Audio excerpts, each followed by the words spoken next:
ప్రపంచ రికార్డు బయటికి తీస్తే అనేక మందిని ఆదరించి సహాయకర్తలుగా నిలబడింది క్రైస్తవులనట.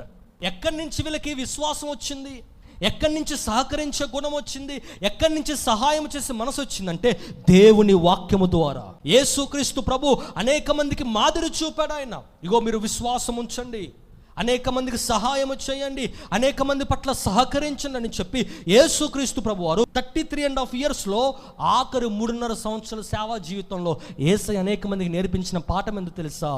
పడిపోయిన వారిని లేవనెత్తటము, సహాయము లేని వారికి సహాయము చేయటము, పడిన గుంటలో నుంచి తిరిగి నిలబెట్టడము, అనాథలుగా ఉన్నవారిని ప్రేమించటము, అనారోగ్యముతో ఉన్నవారిని స్వస్థపరచటము, ఇవన్నీ యేసయ్య చేతల ద్వారా చూపించాడు. కాబట్టి అవి మనం నేర్చుకుంటున్నాం. కాబట్టి ఈరోజు ప్రపంచ రికార్డులో ఎవరు హైయెస్ట్గా ఉన్నారు చెప్పండి?